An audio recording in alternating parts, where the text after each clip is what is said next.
music. Yeah.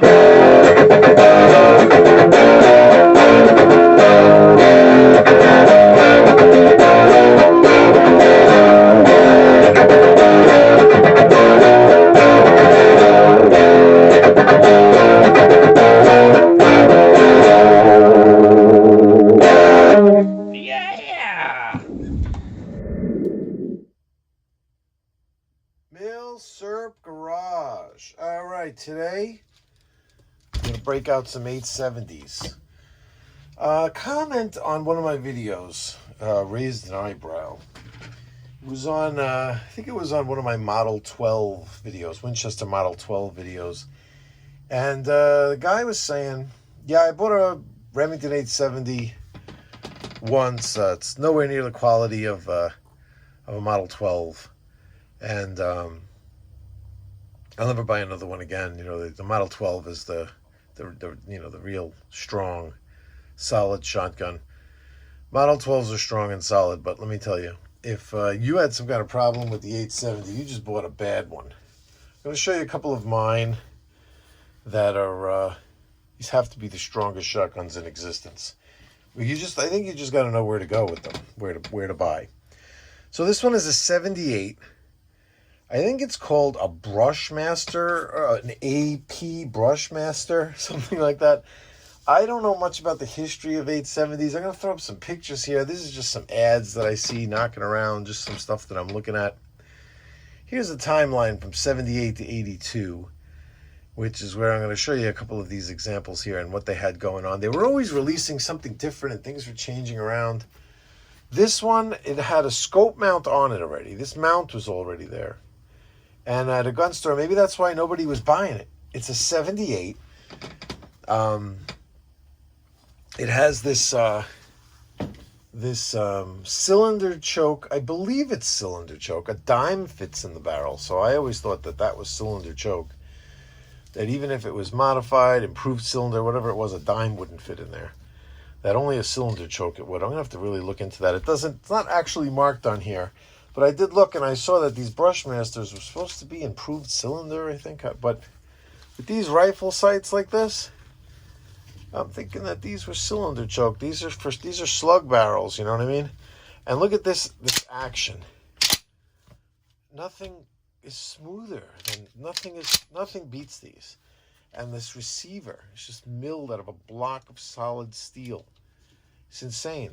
So when I bought this, I went and got this scope at Walmart. Decent scope. I got it because it was one that, would take a little bit of abuse. Because, if you're shooting slugs through this thing. I just recently backed it up a little bit. And I realized that I should have peeled that off and moved it. So I'm going to have to do that. This was supposed to be under there. But I guess it didn't move with the scope. With the clamp, it kind of stayed stuck on the scope. I'm gonna have to fix that. And it comes with this nice recoil pad here that hasn't dried up and fallen apart, so that's nice. And this one was, how do you turn your back on this thing? It's a beauty. Look at it. It's gorgeous. And I'll show you the other one. And it even came with this nice sling here. This awesome sling with a DeSantis sling here, leather, with the swivels.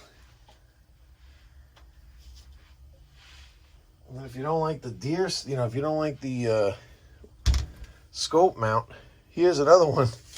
Here's an 82, but same configuration here. It's identical sights. I believe it's the same choke. Same awesome action. Same recoil pad. This one's even less dried out. Look at the stock on this thing, huh?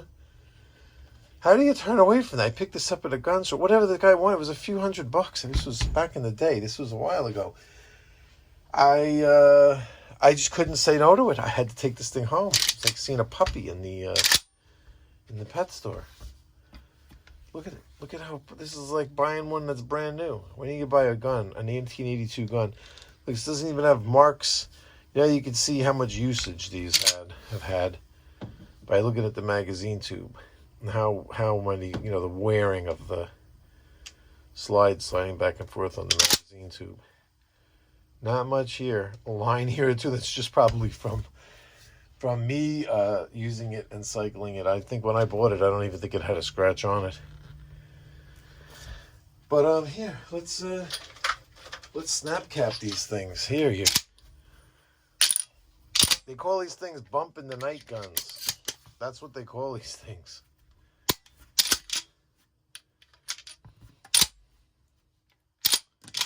That's what they call them because they're,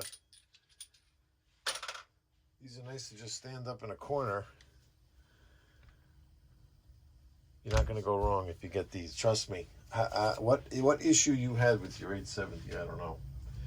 And I have other newer ones, but I didn't even want to break those out and show them to you because I'm like, if you had a problem with a newer one, just get one of these. You will not go wrong. And yeah, I'm going to fix that. And you know what else? Look, if you get an 870, you can get one of these for your kid. It's a, what is this thing again? A 571? Was that what it is? I feel bad. 572, sorry. So this is a 1978 as well. 572. We have the same slide release is here in the same spot. And same pump action. I've done a video on this too. I just recently put the scope on the dovetail that it has there. I just acquired this and it was looking for a home for the scope. And man, it fits on here nice. It really does. Really nice sight picture.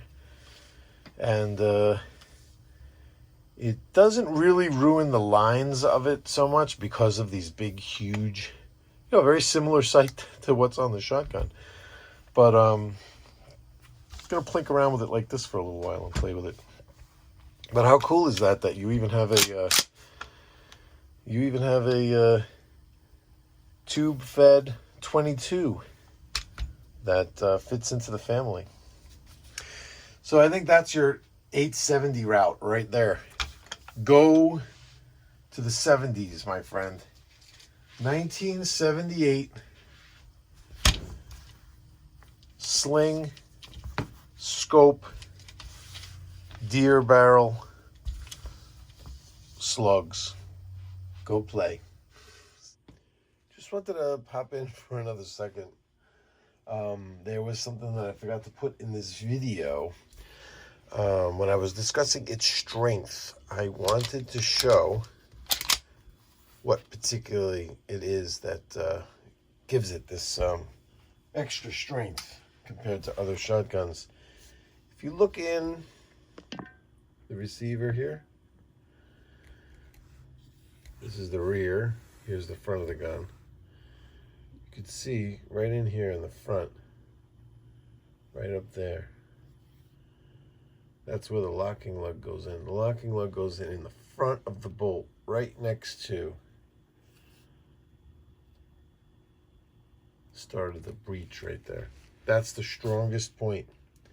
Where you see a lot of other shotguns, the bolt will come up and raise up in the back to lock in, back here. It's always strongest to lock up right there up front, and you could see that locking lug right there come into play as it closes. You could see it going in there. That is what makes it stronger. Strong, I should say. This is its strength right here, is the locking up in the front of the bolt. And this configuration of this 20-inch barrel with the slug barrel is what Remington put together to compete with the Ithaca Deer Slayer, which was becoming very, very popular at the time. So they're just kind of like coming out with their own version of of a niche that Ithaca found where that had lots of sales. So that's it. Just reviewing over the video and see that I forgot that information. And y'all take care. Yes.